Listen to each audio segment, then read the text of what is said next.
Good evening. Good evening, everyone. And let's just take a deep breath. Breathe in, breathe out. During this evening, I will be asking you randomly to do a little act for me or perform an action so that you can relax and that we can get into the meat of delegating to empower and also, very importantly, resolving those conflict situations. Full disclaimer in advance, my vocabulary does not include the word conflict. But I will share why not, because every time I'm in a situation, I prefer to consider it as an opportunity for learning. And when we get to that little segment that I will be discussing with you, I will tell you why. With that said, did you know that Toastmasters International is a learn by doing organization?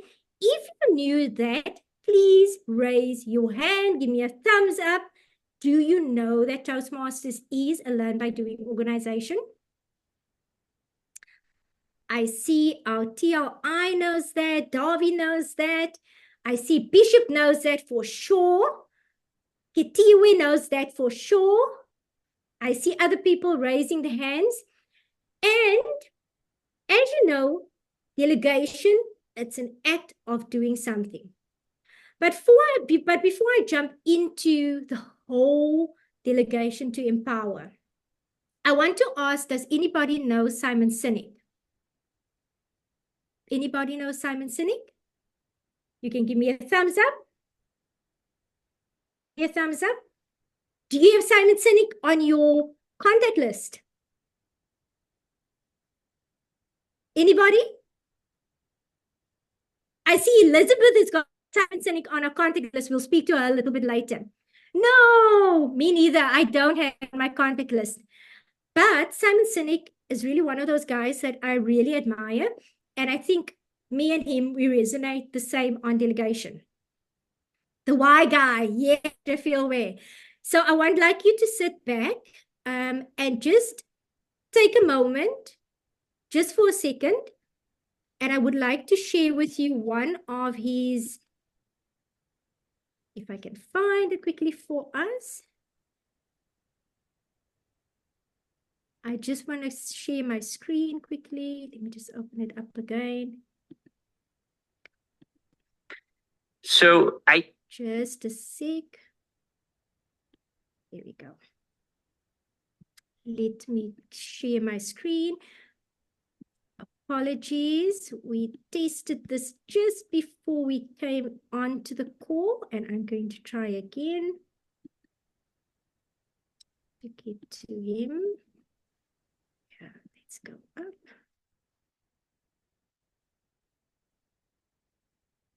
With me for a sec. Technology is not playing ball with me today. Wants to give me gray hair, but I am not going to allow it to do it.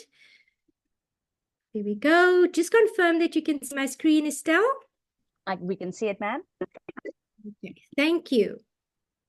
I think the difference between an entrepreneur who cannot achieve scale, which is different from success. You can make a ton of money, but that's not scale. It's just money, right? Versus being able to cross that little chasm and find that tipping point where it can really gain scale is the ability to let go. You know, I'd been chief cook and bottle washer. I had done every job. And so when I started needing help because I could no longer do every job, I didn't have the time or the energy. I wanted to tell everybody how I used to do it and have them do it that way. That's about like assigning tasks. That's not assigning responsibility. That's not letting go. And it was a slow, uncomfortable process. It's not like tomorrow morning I'm just going to let go. You know, it doesn't work that way. Right. It's a very uncomfortable process. I assume you use the analogy of this is your baby. I assume it's something like when your kids grow up and leave the house, or when they become old enough to drive and they gain some independence. Like, we'd like to tell them what to do, what to eat, when to go to bed, when to have a shower, but you kind of lose that. And some parents struggle with that, and it creates tension in the relationship with their kids. And some parents slowly embrace that their kids are adults, and it's the same kind of transition where people come on and you realize that they care and that they're smart, and that they're good at what they do and that they want to learn. And so they want to do things they've never done before. Also, they don't have to be experts in everything. And you let go a little bit, and they do an amazing job, and you let go a little bit, and then you let go a little bit, and they screw it all up, and you say, okay, try again. And the more they feel that you care about their success, the more I started to feel that I cared about the success of those around me. It became very easy for me to simply say, just take care of this, and whatever happens is fine, and every decision you make, I love.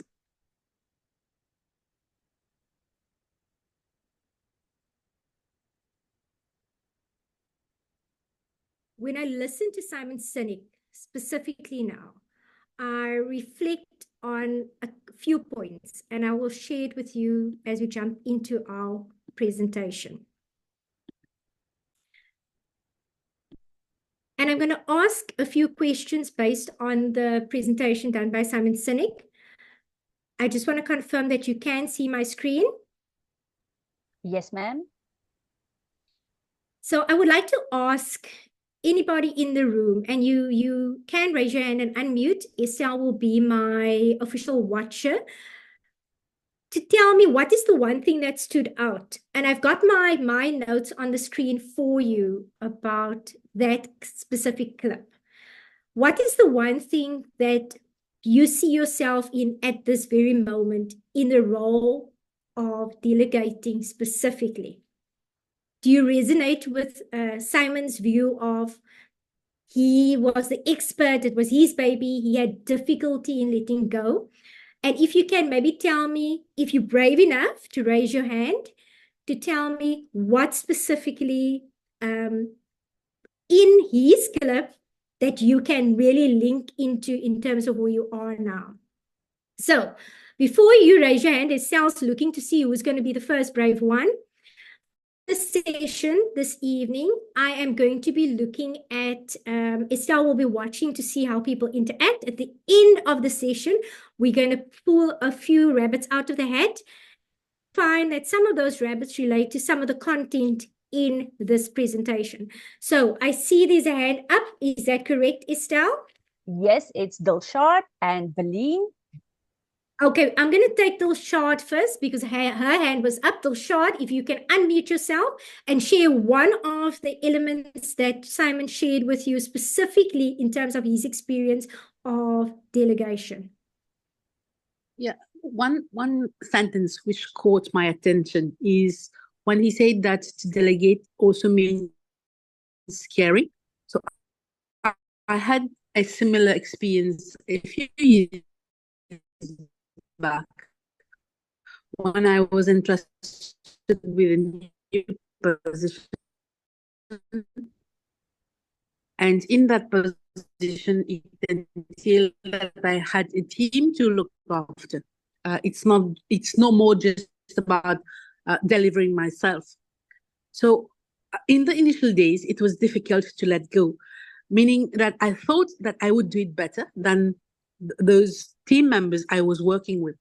But then I realized if I always kept on that very same way, I would never be growing in the new position, and I would never be able to trust and also gain the trust of my team members, because I wouldn't be showing them the way as I should be doing. So slowly I learned the new rule of the game. I trusted them. I let them know also that it was okay, all here in one team, and we'll pull each other up. So this is something that immediately came to my mind when I heard that episode that he described earlier. I'm going to ask also, thank you, Dilshad. I'm going to ask if you would like to put a comment in the chat. You're more than welcome to do so, to share your thoughts in terms of what you see. And I'm going to give us 30 seconds to do that. So I'm going to ask you to put specifically. No problem, Angie. Please put it in. Thank you, Wally. We see you. We see you soon. So if you will be doing is, I will be looking at the chat and then I will be linking it up to the rest of our presentation. For me, what stood out specifically for Simon's presentation was when he said that I thought I was going to tell them how I did it. Isn't that what we often do when we decide to delegate? We often decide to tell people they have to do it the way we've been doing it all the time, not giving them the room to do what needs to be done in a more effective way. Ketiwe says delegating requires letting go and not just assigning tasks. And I think traditionally we said, do this, take this pen, put it on the cupboard, and that's what people used to do. We didn't allow people to think. Nicola says that you continue to care and they continue to provide feedback. Excellent one, Nicola. I'm going to just ask for one or two more comments, and then we'll continue with our presentation. So you can still comment in the chat, and we will look at your comments as well. Now, remember what Simon said. Remember what Simon said. He said that delegation is not just about giving somebody a task, but the traditional way of delegating has always been we're transferring the responsibility from ourselves to somebody else. And I'm going to share a quick story with you about my journey of delegation, just to give you a picture and a taste of it. And I want you to think about a journey that you've been on. It doesn't matter if you are in charge of people, if you are in charge of yourself and the work that you do, whether it's a business that you run, whether you are employed. I want you to think of a moment where delegation became something that you had to do for yourself or you had to give it to somebody else. Now, for the past over 20 years, I've had the opportunity to invite interns, graduates. I see your hand is up, so I'm just going to pause. Is that an old hand?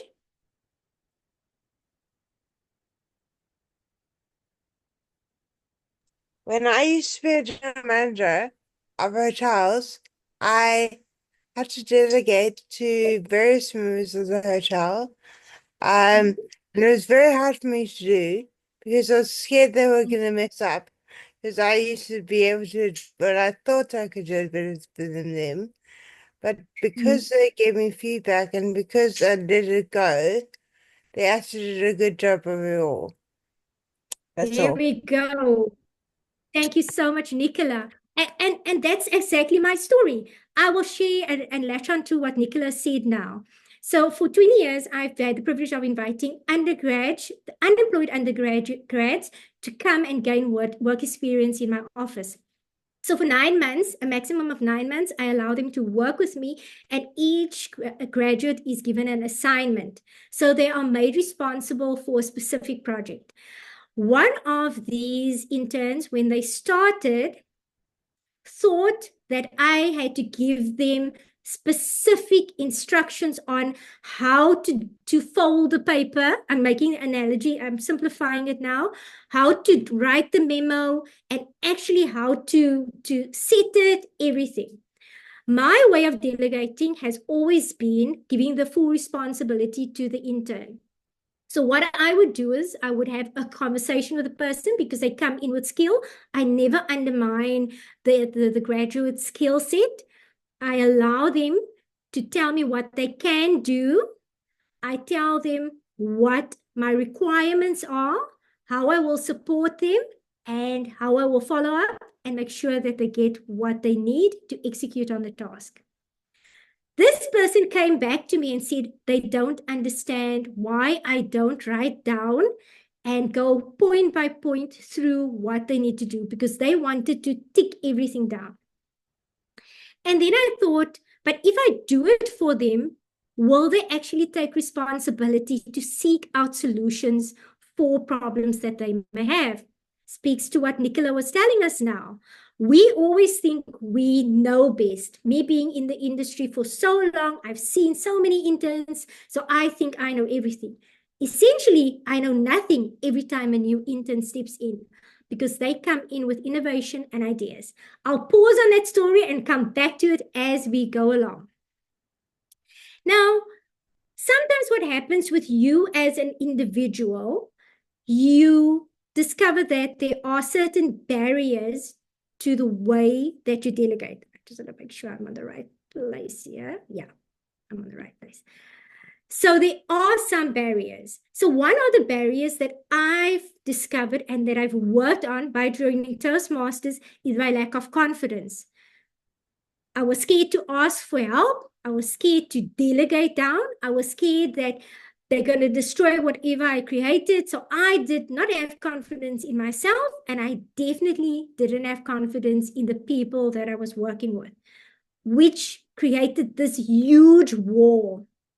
I would like to ask you in the chat, what other barriers do you think exist in terms of delegation before I show them?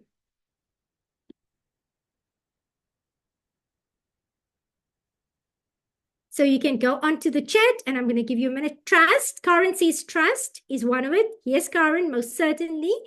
Unrealistic expectations. Yes, lack of trust. Fear of others knowing more. Tobeka, you're so right. Believing that the best way is your way. Yes. Deadline meeting. Yes. Micromanagement, Philippa. The way you perceive and the way others perceive the communication. Absolutely correct. Poor results in the eyes of the supervisors, lack of experience, perfectionism. Oh my word, Rafael, now you're talking. Communication, communication, communication. Let's see what other barriers we have here. Lack of trust. Let's see where control. Somebody said about micromanagement. Definitely. Shifting responsibilities. Wow. Selfishness. Yeah, thinking like I'm the only one that's right. Insecurity. I can be insecure in my process of delegation. Reluctance to make sure that everybody else, the lack of skill to do the job on it. Yeah, Chanda, that's also one of them. So now that we've done the delegate, oh, Ricardo wants to put something in. Delegate may really not have, delegate may have the background or creativity and poor time management. Thank you so much for putting this. And I am usually right. Yes, Felicia, you are usually right. So definitely, sometimes that is one of the things that happens. We think we're right, but we're not giving ourselves the opportunity to embrace some other activities. So there are 5 steps of delegating, and some of you have already mentioned it. So one of the things we have to prioritize. So for example, in my example of my intern, what I found was that my sit down with the individual to explain what the project was and what the priorities on a project was, I had to work with him on that. I'm going to ask you now to tell me in terms of what are the other 4 steps in delegation that you think from your perspective comes into play. So you prioritize. Some of you have mentioned some of the things in the discussion as well. So you prioritize. Let me do this for you. I'm going to give all 5 because I want this. Set expectations. Thank you. Somebody said match needs to availability. Somebody mentioned that. Knowledgeable. Somebody spoke about that. Motivated and able. Somebody said the delegate may not be, or the specific person may not be able to do what they're supposed to be doing.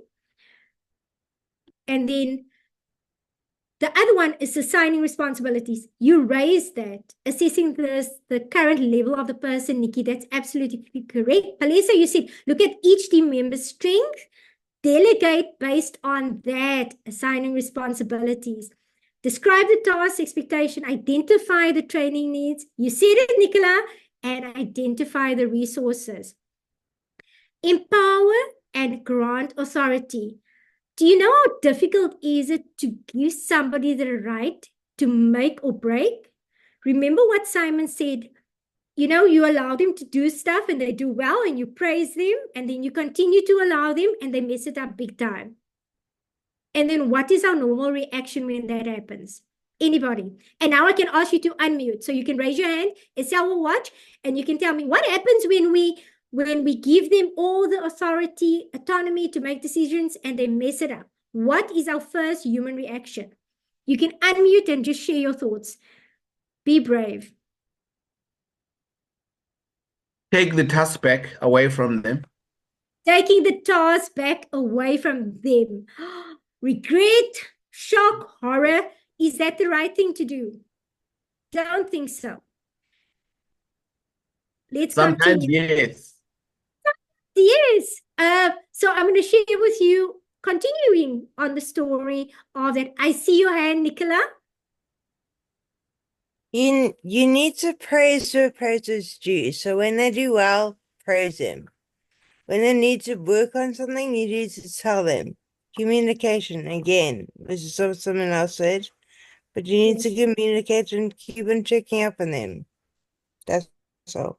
Thank you, Nicola. Thank you, Nicola. So I'm going to continue with my intern story. So what happened with me and this individual, I eventually discovered that each delegate is different. I'm just going to finish my set. Each delegate is different. So you have to treat people like individuals because they learn differently and they need different type of guidance, as somebody mentioned in the chat. And most certainly, Ricardo, if the stakes may be too high for the risk of delegation, you have to balance that out. But sometimes risk yields results. I'll tell you why. Holding somebody accountable. Lillian, I'm going to give you an opportunity to come in now. I'm just going to just complete this little segment. So what happened was I then sat down and had a conversation with the person and requested from them how I can support them. Remember, we said at the beginning, you tell somebody what to do, but there must be this continuous communication to and fro. And I said to the person, this is the project, and it was a financial project because they had to do statistical analysis, and this person was skilled in that area. I was not as skilled as the individual. And I gave him the room to experiment and research and find stuff. And I then said, we are doing a presentation at management level. And obviously the intern went blank. He said, how can I give him the responsibility and accountability to go and do a presentation at management level? I said, I'll be sitting next to you. We will do the dry run, but you'll be doing the presentation. Did he do the presentation? Did he take the responsibility? I'm going to pause there. I'm going to give Lillian an opportunity to come in here. Lillian? Yes, can you hear me? I can hear you, Lillian. I also have people under me, and when they do something wrong or something has a bad outcome, I sit with them and then I say to them, show me what you did. But I go in detail and I said, tell me what you were thinking when you chose that option, because I want to understand how they think, because then I can adapt the way that I train to the way that they think. I love what you said. You adapt so that you can match the way they think. I think sometimes if you've been in an organization for so long, what happens is you think this is the way the organization works. But when new people come in, especially graduates, they're coming from an academic background. They want work experience in my instance, and you have to kind of break down the wall so that they can enter into the experience mode. I see Kolisa said something very profound. You show confidence in them, and this will encourage them to work to the best of their abilities. Therefore, before they actually make a big mess, they know that you will be there to come back to them, and we'll speak about that shortly. So I just want to touch base on a few things or strengths that a leader should have when they delegate. Normally, a leader that has got good and excellent delegation skills that results in empowering whoever they work with, they leverage on the team strength. They foster collaboration. They achieve better results. There's a trust that's built and it develops the team member. So you may be wondering what happened to my intern that I had to do a presentation for management. So just in a nutshell, we went, I got him to do a presentation, and believe you me, this was almost 5 years ago. He worked with me for 8 months. He did the presentation. He provided a solution to us that saved us millions of rands. He went on to go and work at a Santon consultancy. I'm super proud of him. He's working there today. He's living his dream life. And he's used what he did. He did practically the analysis, the research, the cost saving to company that he did. He could use it when he was presenting his skill set to the interviewers for that job. And he was able to build trust in my training, build trust in himself that he was doing the right thing, and also the way I delegated the work to him.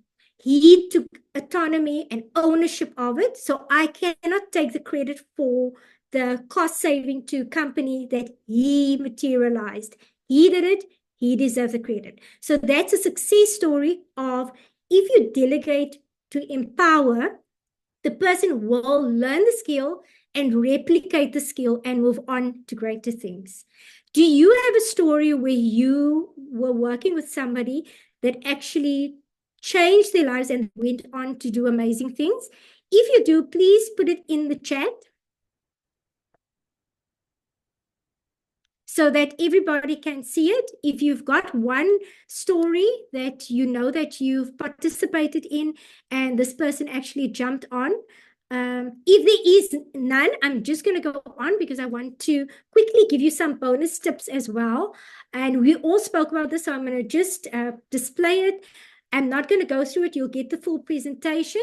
Everybody set expectation, communicate, give the person the make decisions, make sure they've got resources available, continuous feedback, give them feedback, praise them if they do well.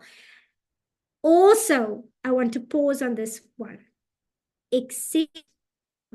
As a person delegating, we sometimes neglect to pause and accept input from the person that we are delegating to. If we lack this skill, I'm going to ask you, when you engage somebody you're delegating, pause for a moment and listen to them.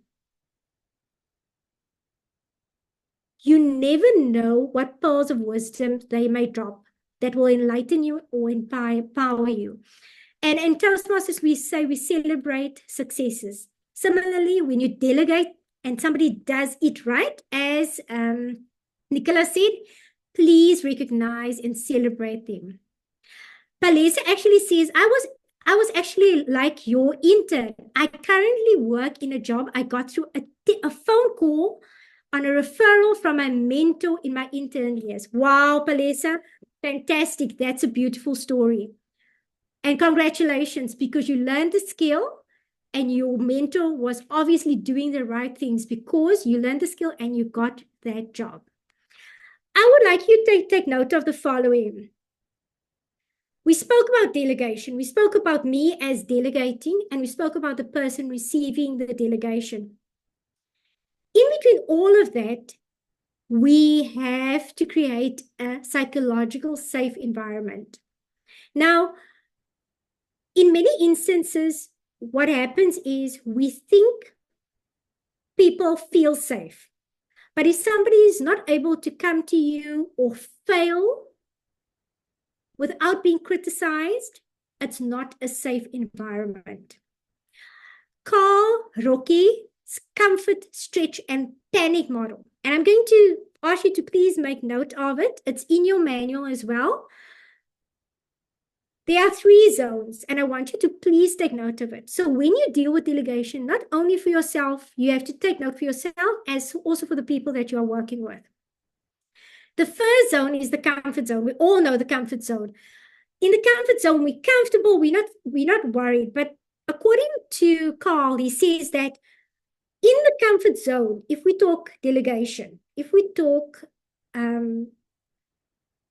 growing, In the comfort zone is where fear lives. Fear lives in the comfort zone because we don't want to step out of it. Actions are very limited. It's limited to only that space that I find myself in. And it happens sometimes, not all the time. And the excitement is like, maybe it's exciting or not. On the other hand, if you move into the stretch zone, now I'm stretching my muscle. I'm learning new things. I'm passing it on to somebody else. I'm learning as somebody delegating, but the person that I'm delegating the work to is actually growing. Remember what Simon said? They want to learn something new. They are there to learn, and we need to give them the opportunity to do so. In the stretch mode, excitement lives there. There's no space for fear. Action is taken and fear disappears because we're excited, we're filled with the enthusiasm of learning something new and participating and achieving a goal together. But then we've got the panic zone. In the panic zone, according to Carl, where disbelief lives. So we are constantly in a mode where we don't believe that we can do anything. And fear stops all action in the panic zone. I'll repeat this slowly, and I'm hoping that you are making notes. If you want to create a psychological safe environment for people to accept delegation, for you also to grow and expand yourself as somebody delegating, you need to understand the comfort, stress, and panic model. 3 zones, I'll repeat again. In the comfort zone, where fear lives, action is limited and sporadic. And excitement is weenie. In the stretch zone, where excitement lives, action is taken and fear completely disappears because we are enjoying what we're doing. In the panic zone, where disbelief lives, we don't believe that we can do anything, and fear stops all action. I've included a link to a short video that you can go look at after this program.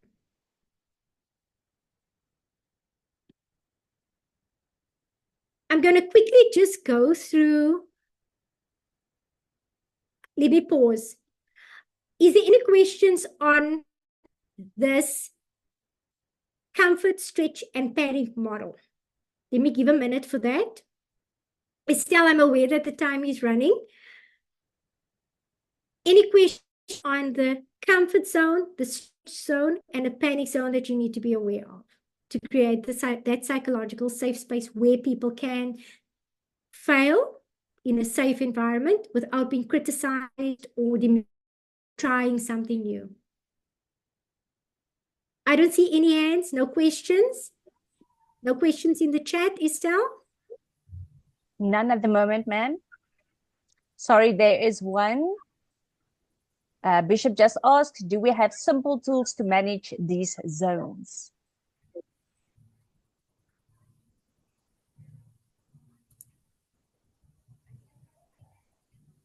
So two of them, I'll explain it to you, but I'm going to ask you to remember, my internet is not failing me now, but I'm going to ask you to remember right at the beginning, Simon Sinek, what he did.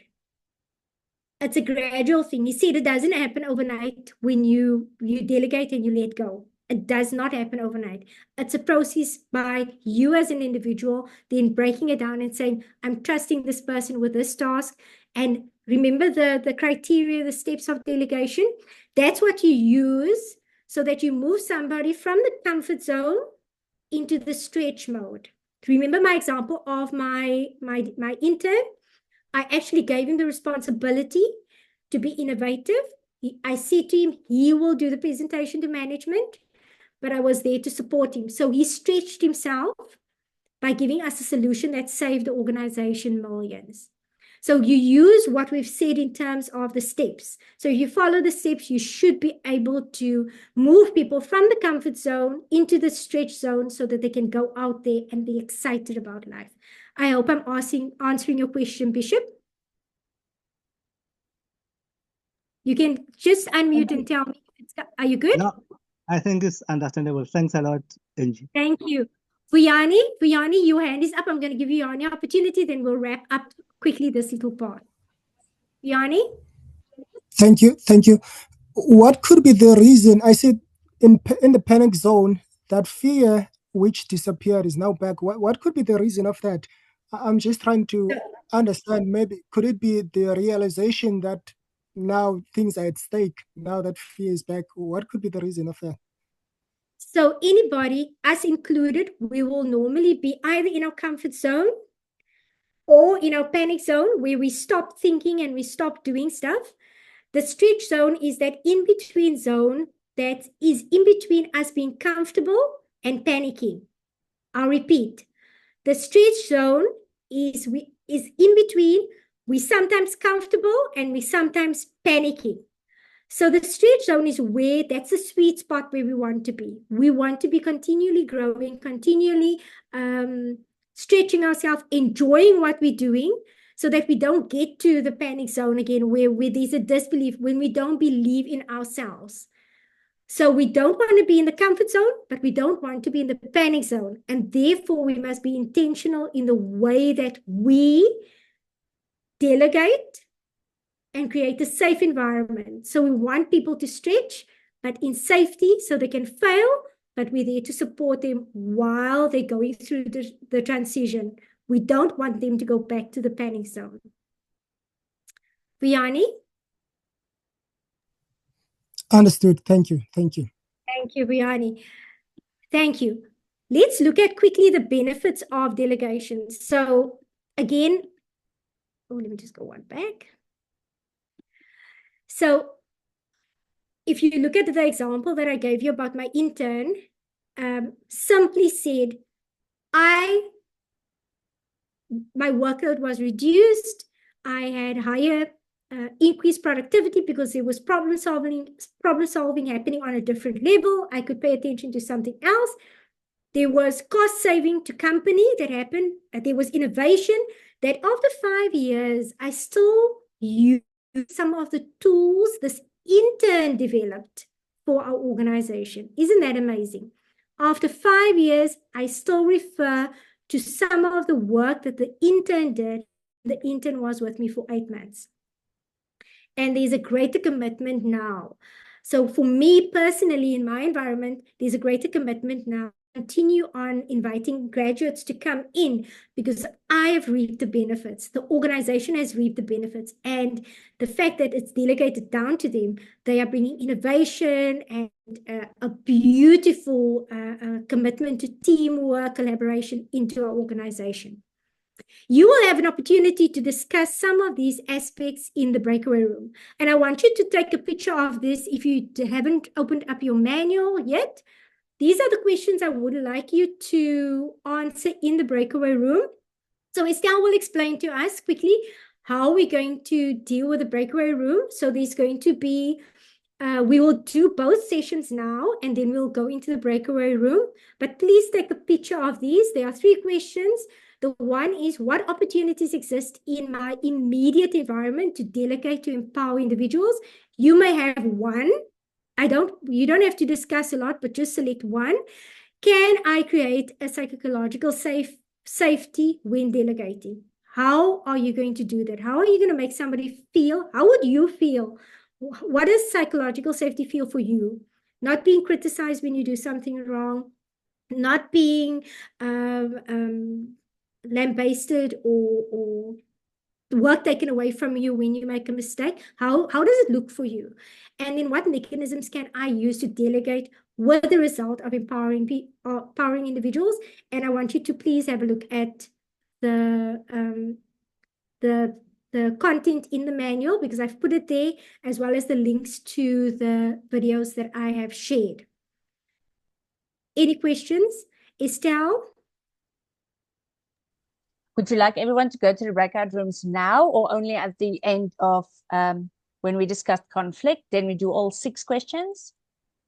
Yes, because then we can divide. So what we'll do is, because we've got a good big group tonight, we're going to divide the group into 6 groups, if I'm right, Estelle? Yes. That's what we agreed upon. Yes. And then each group will be allocated a question. So Estelle will allocate a question to each group.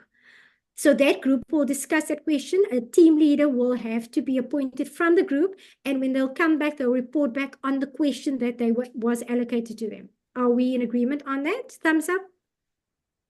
Can I have a thumbs up from everybody, if that's okay? So just to Thank make you, sure, Kitty.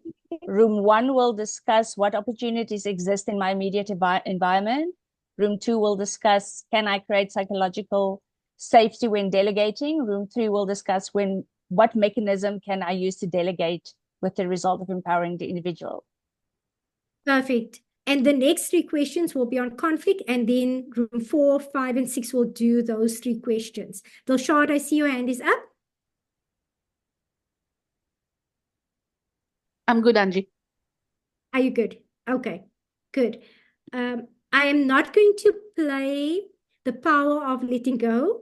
I'm going to ask that you actually use the link that's provided in the manual so that you can have a look at it. It's a wonderful story about what happens if only one person in your team knows how to do something excellently. What happens if something happens to that one person? And Simon Sinek clearly states that for us in this analogy of a submarine marine that was the only one that could park the submarine, and then the captain said no, and how they struggled to get the next person to learn and the next person. And you'll find a tip, Bishop and Riani, on how to delegate with patience and understanding from this clip. So I'm going to encourage you to please, after the session, go and look at the clip, and then you'll find out what that story is about.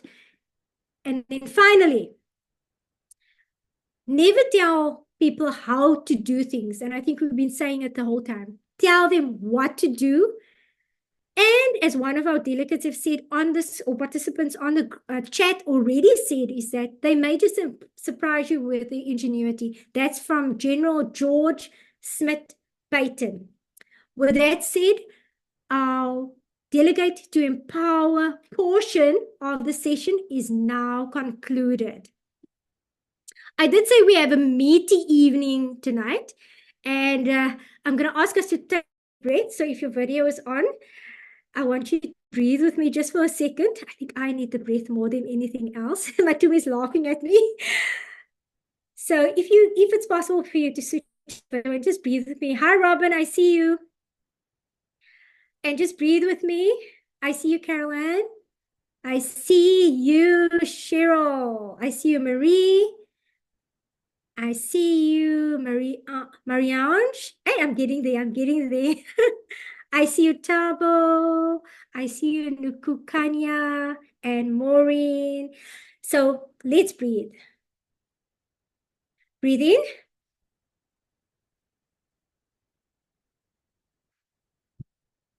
One more. And now let's jump into resolving conflict. Whew. Are you guys ready for this? Give me some emojis, guys, so I know that you're still with me. And for this one, I thought the guru of all gurus of leadership development is John Maxwell. And he has got an amazing minute with Maxwell that I would like to share with you right now. So let me just make sure my minute with John is correct. And I've also provided you with the links to this one, so you can check it out later as well. But I'm going to play it for you now. Let me just, sound is still on.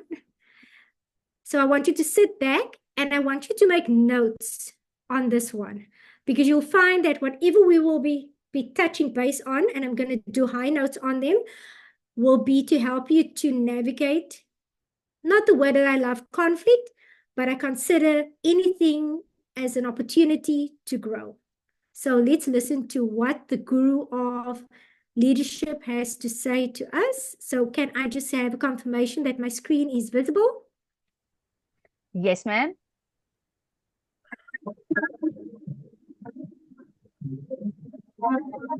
Everybody has conflict. Nobody likes it. When I'm talking to people about leadership and how to deal with sticky relationships, I'll ask them many times, how many of you have conflict with someone? And every hand will raise because we live in a world that has a lot of conflict. But then when I ask them, how many of you have ever gone to that person to have a good discussion about the conflict you have with them, only about 10% of the hands are raised. In other words, most of the people, when they have conflict, they don't deal with it. I don't know what they think is going to happen. I suppose they think that if they ignore it, maybe it will go away, and that's a possibility, not a big possibility, but that's a possibility. I think that when they don't deal with conflict, it just seems to be easier for them, and sometimes they just basically would rather live in turmoil than deal with what the issues are. And the reason I say that is because most of conflict is based upon misunderstanding. And what I've discovered is that if I am having conflict with you, it's probably because I don't know and don't see the whole picture. So I sit down with you and say, help me out. We're having a little tension here. I'm probably at fault. I probably don't see the big picture. Could you express yourself to me so I could understand? Not all the time, but much of the time. Once there is beginning to be understanding, communication, well, let me just put it this way. It's easy to like somebody if you really know them well. It's hard to dislike people that you really know well. So when we remove the walls and have that common ground meeting, wanting the best for each other, we honestly remove the conflict from the life most of the time. And I don't think there's anything more fulfilling than to have conflict with someone and then get on common ground and fix it. There's a great feeling of rightness about your attitude and your conduct when that happens. So I hope today, if you're having conflict with someone, it's normal. It happens to all of us. But today, begin to realistically deal with the issue. Be kind, be considerate, but deal with it. Max Dupree said the first responsibility of a leader is to define reality. Once we define reality, we can deal with reality. Once we deal with reality, we can move on. That's what I hope for you. Thanks for being with me today.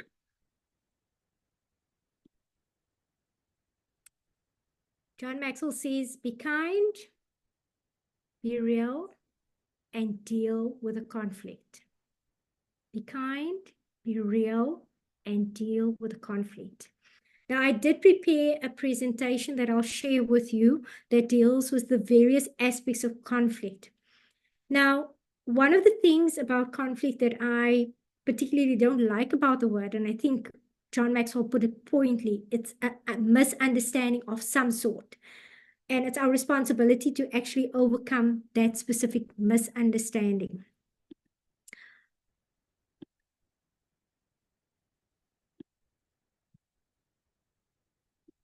I'm going to ask Estelle to allow me a grace of 5 minutes.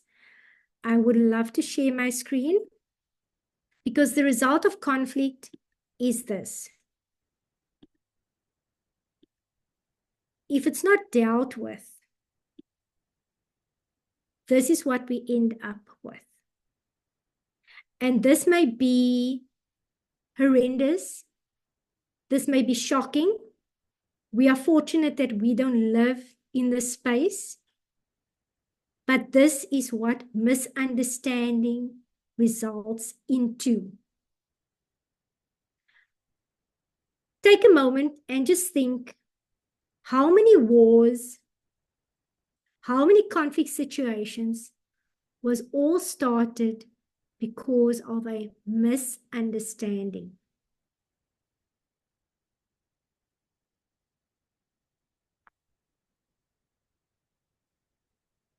I love the book Man's Search to Meaning by Viktor Frankl, and I thought I'd share this reflective moment with you. In the book, he shares with us a specific thought. He says, everything can be taken away from a man, but one thing, the last of the human freedoms, the choice to choose one's attitude in any given set of circumstances and to choose one's own way. Sometimes when we hear the word conflict, misunderstanding, whatever it may be, you still have a choice as to how you will react towards that environment. Nobody can force you to react differently. You can decide, I'm going to take proactive steps, like John Maxwell said, to be kind, be real, and actually address the misunderstanding that has occurred. But remember, you still have a choice.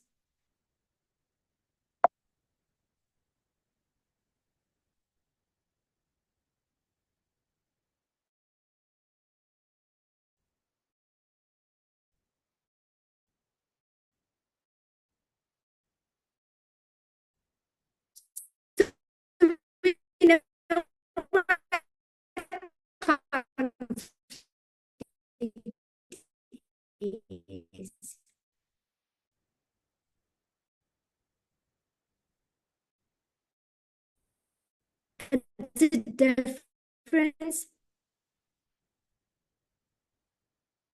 between two people. It can be for any reason, real or imagined. Resistance as an opportunity of growth. So resistance sometimes can be conflict as well.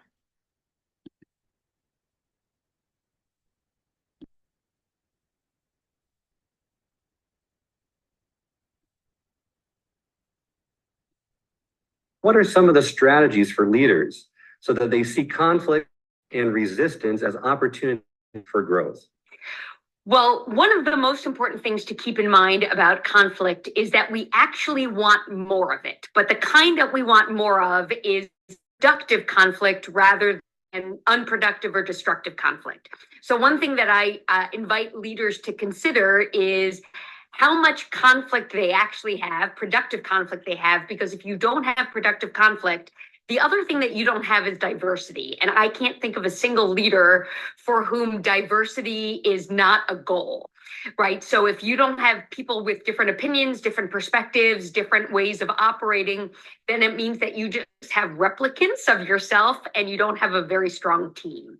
So the very first thing is changing the leadership mindset about what conflict is. And if conflict is productive, it means that you are using difference of opinions, disagreements, and perspectives to move towards something better, to grow something or improve something. What we do want to minimize is unproductive and destructive conflict. So conflict that destroys relationships, conflict that doesn't achieve an important outcome. And in the program that we have coming up, we're going to unpack that a little bit more so that people and leaders know what kind of resistance they should be wanting more of and the kind that they should be actively working to minimize. So in your manual, you'd find that I've listed the two sets. What is considered as productive conflict? So conflict doesn't necessarily mean it's bad. It can be productive. We can work together to get to something better with the diversity of the group and the work that's available to us, the thoughts and the opinions. And then secondly, we want to lessen unproductive conflict that deals with the individual and demeaning and breaking down somebody's confidence. We don't want that level of conflict. And I know many of us in the room has been placed in a situation where we were dealing with unproductive conflict and not conflict that was building us up or giving us other opinions and views. In the discussion document that you received, as well as the presentation, I then elaborate on those specific elements. And you're more welcome to ask any questions on those aspects I'm just going to move on to some aspects that I would just look. Conflict happens between two individuals. It doesn't happen with the organization. It happens with the people working within the organization. And one of the areas, and you'll see that when we talk about how to handle conflict, I give you solutions on how to deal with it, but I also give you opportunities or methods to actually test the work in relation to, make sure I got the right one.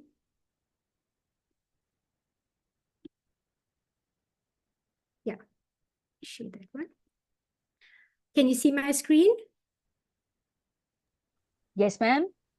Yes, please. Yeah. So I'm going to, one of the things that was raised in the discussion, specifically on productive and unproductive, is the method of brainstorming, putting ideas together so that you can get some form of result, but it's not you alone participating in it. You'll see that in the notes, I've given you tools in terms of how to deal with facilitation and how to ensure that it's a collaborative effort between the two parties. But one of the things that's important that I would like us to focus on as I wrap this up is emotional intelligence during conflict resolution. Now, David Goleman wrote the book Emotional Intelligence, a fantastic book, a book that I would like us all to be aware of. As an individual in conflict, am I aware, self-aware about my behavior?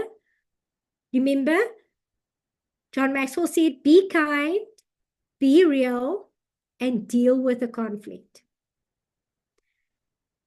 Am I emotional? Am I kind? Do I know who I am in conflict situation? Do I know how to regulate my reaction towards a conflict? Remember, I asked us to do a breathing exercise. One of the advices attorneys give and psychologists give is when you're in a conflict situation, take a deep breath. Breathe in and breathe out. That calms you down so that you can self-regulate, so that you can think clearly and see the issues for what it's really worth. As a human being, we are all flesh and blood. We are all emotional creatures. We need to learn empathy. So how emotionally intelligent am I to give empathy to others? Am I aware of my own behavior during a conflict situation?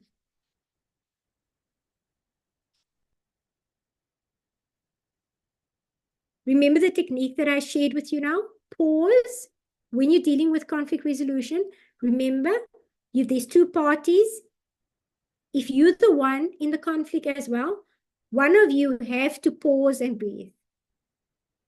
One of you have to be listening actively to understand, like John Maxwell said right at the beginning, listen with the intent to understand, not to respond. Listen with understanding. Ensure to repeat what you understood by reflecting it back and what you learned from the conflict situation. It's a very, very important technique that you can adopt dealing with conflict. I'll share a conflict situation quickly with you before we go into the breakaway rooms. These are the 3 questions that you will be dealing in the breakaway room, and I will share my conflict situation just as we leave. So group 4 will deal with how can I create common ground in a conflict situation? How can I create common ground in a conflict situation? That's group 4. Group 5, can you identify productive and unproductive conflict in your environment? So have a discussion about identifying productive and unproductive conflict in your environment. And finally, do I have awareness of my emotional intelligence when I'm faced with a conflict situation? Am I aware of my emotional intelligence when I am faced with a conflict situation. I would like to share my conflict situation with you quickly. And it was horrific. And I'm sharing this, and it happened many years ago. So don't worry, we're fine. Life has moved on. I'm good. But I'm sharing this so that you understand conflict can be quite an opportunity for learning. I'm sharing this from the learning perspective. I was responsible for a team of about 3 people in our office many years ago. And one of the incumbents, sometimes disappears, did their own thing, or wasn't where they were supposed to be at certain times, etc., etc. I'm a very amiable person, so I'm like, oh, no, I'll have a conversation with a person and, I'll find out what the problem is. Maybe I can help. Maybe I'm just missing something. And the person actually started shouting at me, verbally assaulting me, and I was like totally shocked. So now this is a very unproductive conflict, but it shouldn't be. Now I had to learn what is this?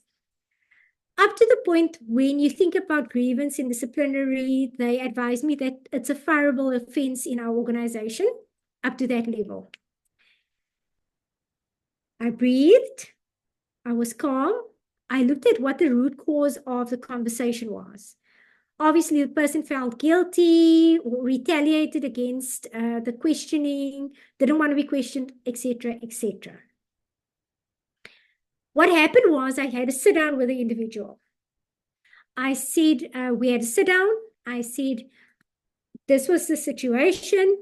This was the response that I received. I would like to understand why the response was like that.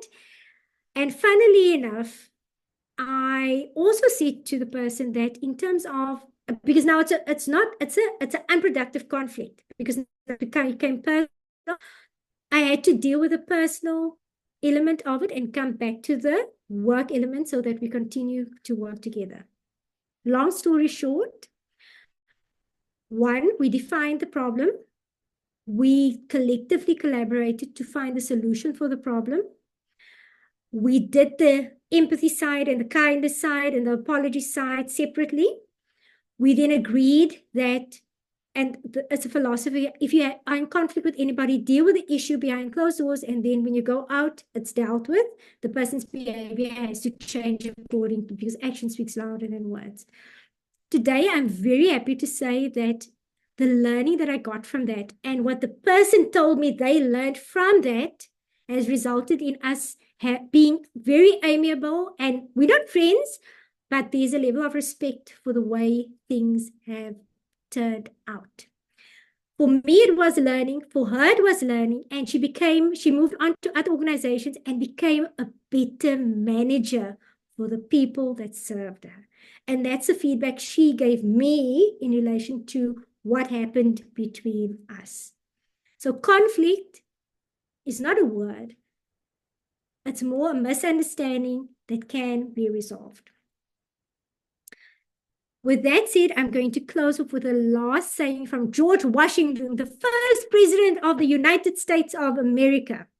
Can you believe it? And I will share this presentation with you. And George says that calm minds makes better decisions. So calm minds make better decisions. With that said, I know Estelle is frantically trying to get everybody into a room. When you come back, be alert. I will be asking 4 questions based on your series of leadership that you've done, based on tonight's session, based on whatever happened over the past 5 weeks, and you will be able to take away something that I will pull out of my sleeve.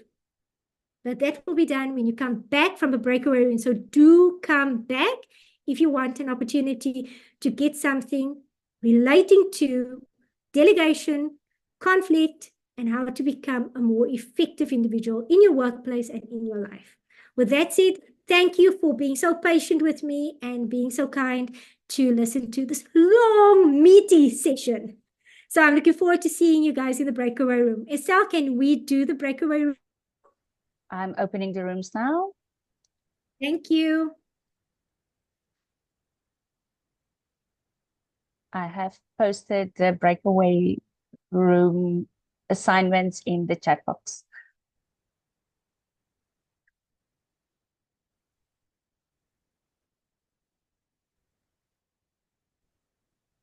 Thank you. I see the guys are going. Balamala, haven't seen you in a while. They're gone, they're gone, they're gone.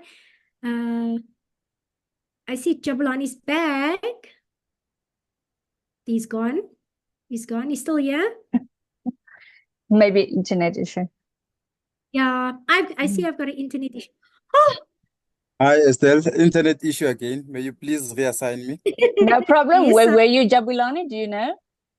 Room 4. Room Room 4. I 4. will do that for you.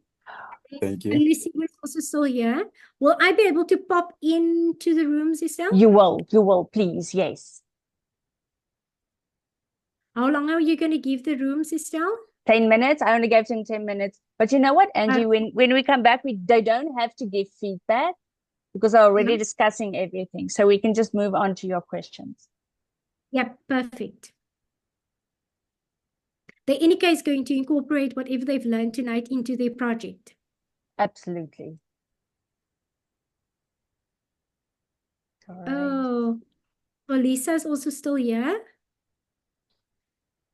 And Annalise is also still here. Let me see. Annalise, I can't see where I'm supposed to go because usually it takes us automatically to. It should. It took everyone else. Were you in the breakout room and then you came back? No. Yeah. I think I got disconnected a bit. Yes. Okay. No problem. I'll reassign you. Angie, you can go ahead and I pop in. Visit everyone. Yeah. Let's see what they're saying. Breakaway rooms. Where's breakaway rooms? Let me join. Yes, let me join.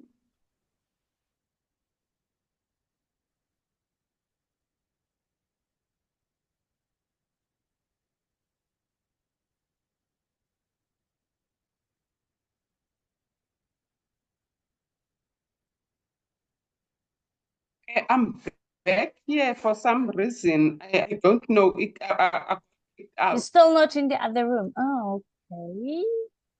I'm going to try and move you to our other room and then move you back, maybe. Let's see if that works. Is everybody back? I see lovely people here. So first request, if it's possible, switch on your video. And I'm going to start with the questions because I'm going to be quick about it. So, and Estelle is going to be the judge, jury, adjudicator, the person that's going to say, yay, for you. Okay, Estelle, the first question. And Estelle will be in the room, Estelle, all the rooms closed? Making just make sure that somebody...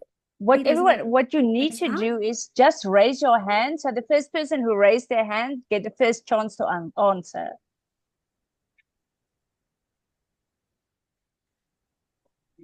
Okay, are we ready? We are ready? No, not yet, Lillian. No, Lillian. Not yet. Testing. After she answered the question. Not yet. So make sure your hands are on the button. Put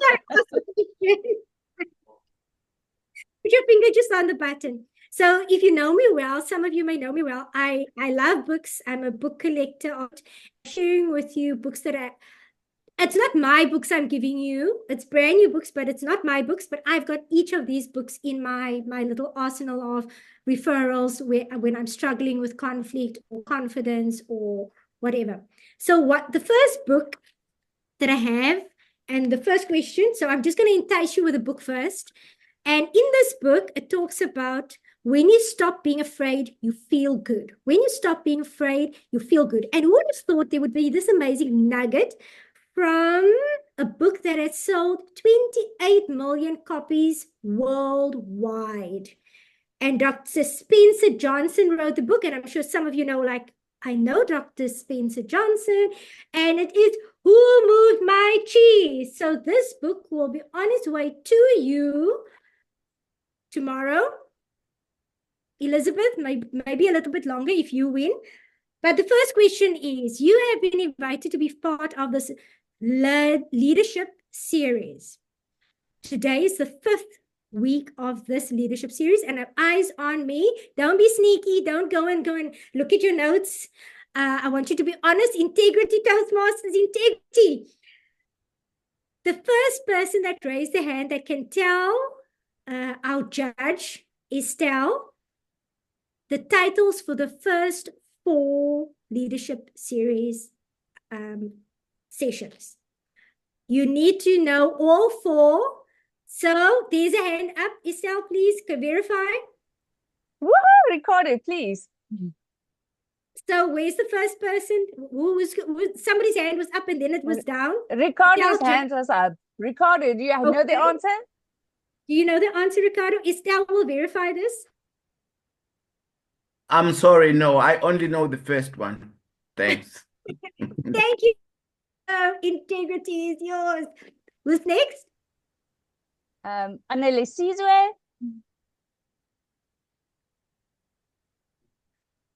Don't look at the book. Okay. No, I'm not.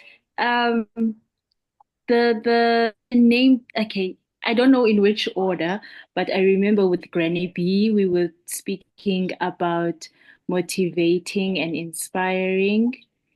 And then we spoke about, oh my gosh. Yeah, that's all that I can remember. Thank you for playing. Next one. Palesa is next. I remember the first one, we're being taught how to build a vision or what a vision means and how to also support that with a mission and very strong values. Now, the following week, now this leader, I'm this leader with this vision, I need to be coaching. So we were taught how to coach. And the next week, the following week, the third week, kind of what did you do? OMG. Motivating. Yes. Is it motivating? We're being motivated, being taught how to motivate teams. That was Granny B, I remember now. And then last week we were taught like the strategies, building a way in which we can be able to strategize. So I'm not sure of the exact wording now, but I remember that. What's your view? What's your view? Are you giving it to her? I think so, because goal setting and planning is a lot like strategizing. So I think Palesa is our winner for our first book. Well done, Palesa. Thank you. Palesa, I will get you.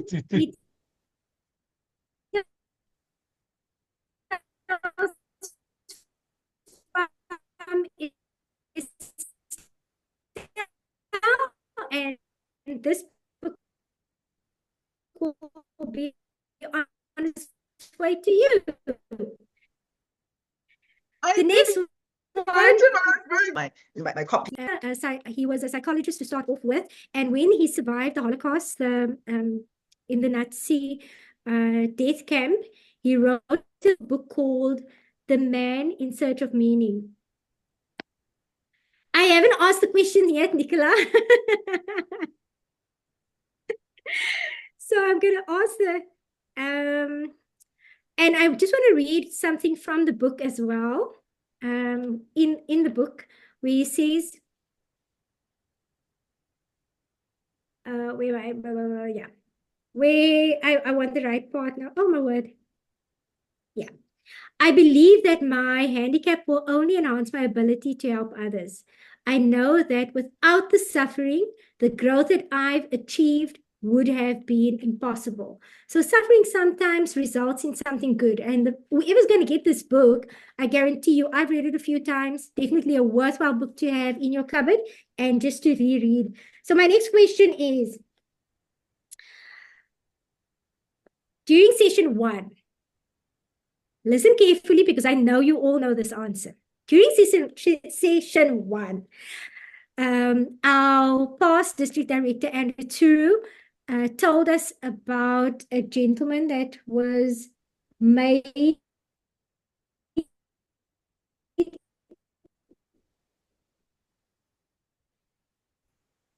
something at the Lincoln Memorial. That's the first part. And then you must, I'm going to be quiet. Estelle, you're in charge. So I see our first hand that was raised was Makhelela. Yeah. Yeah. Makasela. Thank you. Hi. So the man that Andrew was talking about was Martin Luther King. And it was not the original speech that the Kid I Have a Dream came from.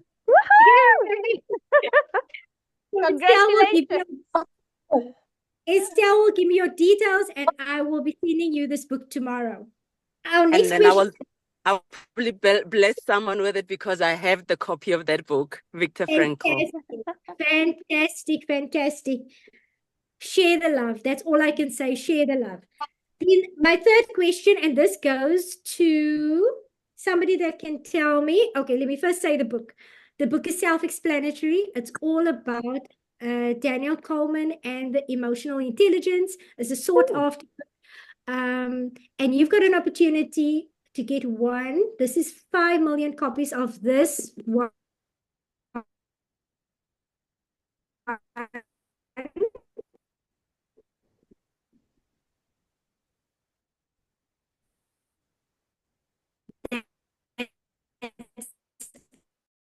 I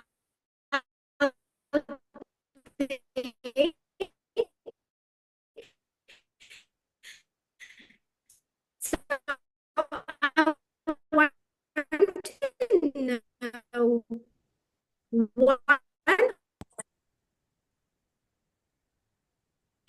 did Estelle disappear on I us? just dropped off. I'm back. I'm back. And I see Annalise is our first hand up.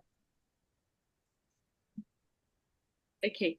The person is Mr. Tim Knight.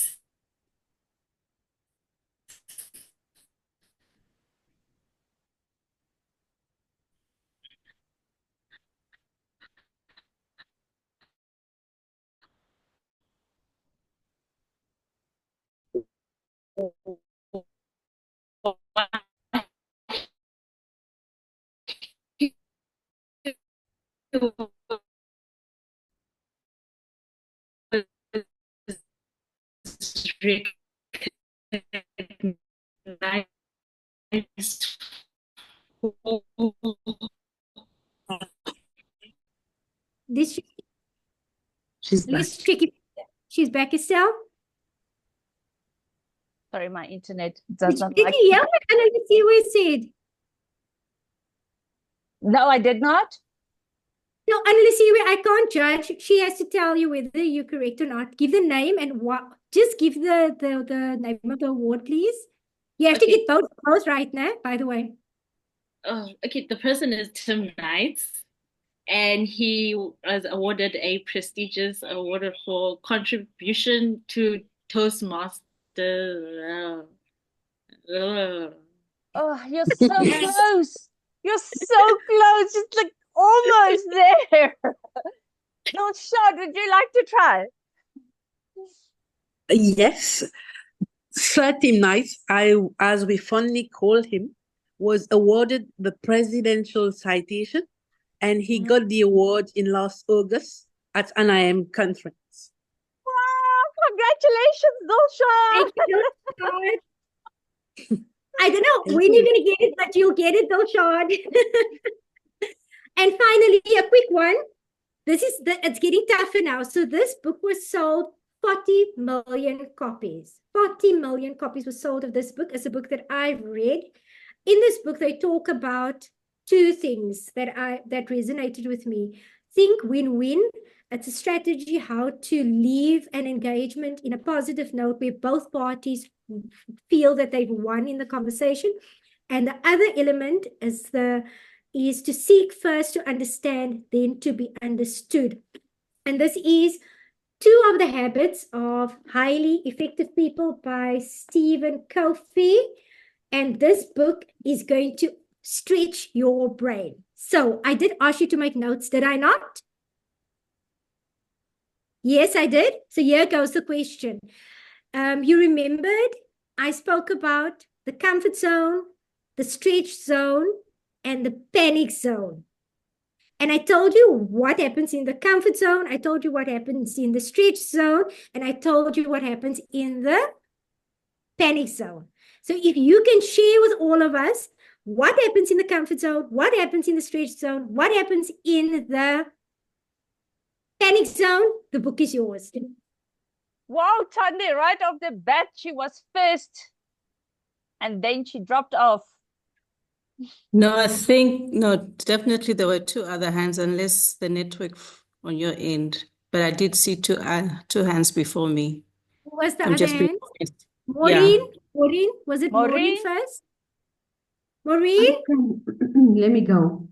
So in the comfort zone is where fear lives, action is limited or sporadic. And in the stretch zone is where excitement lives and action is taken and fear disappears. In the panic zone, where disbelief lives and fear stops all action. So, Estelle, you've noted down our four individuals. So, Maureen, the 7 habits of effective people will come to you. Dilshad, emotional intelligence, man searched for meaning. Asma Khatlela is going to have this one. And who stole your cheese? Remind me who stole your cheese again? Estelle? Palesa Leosa. Palesa, I see on the screen, Palesa. So Estelle will give me the details. And all of these books, all 4 of them, will teach you how you as an individual can grow, deal with other people, and it will ease your ability to delegate, to empower, as well as to deal with conflicts or misunderstandings, as I would call it, in a more effective way, so that there always will be a win-win situation and you will be an effective person and deal with your leadership challenges in a more productive way. With that said, thank you so much to everybody. We're 5 minutes over time. I'm handing back control to Estelle. Remember that you will have a project at the end of this series. I would like you to utilize some of the discussions you've had in your group, implement delegation, implement dealing with conflict, and redesigning or reframing conflict. I challenge you to go back, look at those short clips that I've given you the links for in the manual, and please go and reframe and use it when you are working on your project for your coming out for this leadership series. Thank you, Estelle. Over to you. Can everybody please unmute and just give Angie a big round of applause? Thank you, Angie.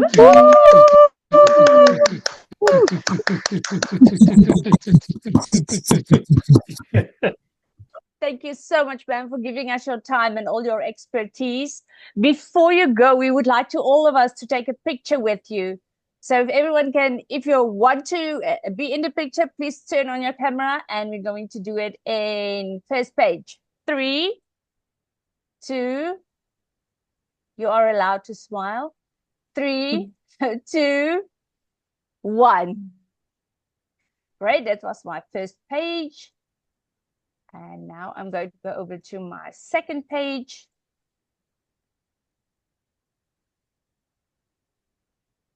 Great, second page is 3. Tobeka, you are allowed to smile. 2, 3, 2, 1. Beautiful smiles. And I'm going to go over to the third page. And... oh, Marie Grobler, thank you. You're smiling. Segametse, you are allowed to smile. 3, 2, 1. Thank you so much, everyone. Have a great evening, and we will see you for our very last session next week. Same time, same place. Have a great evening, everyone. Good night, everyone. Bye. Night good. Bye. Night good. Bye-bye. Thank you. Thank you. Oh my goodness, I forgot to turn off the camera. Where do I live? Oh, you live here.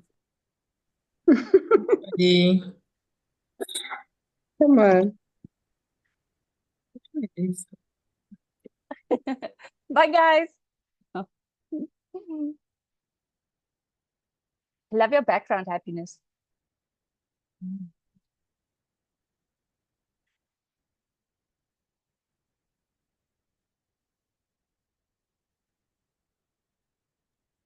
Are you guys I'm staying just for the saying, after party? yeah, you must give me the addresses so I can send the stuff on. Though, Shard, I don't know how I'm going to get your one to you.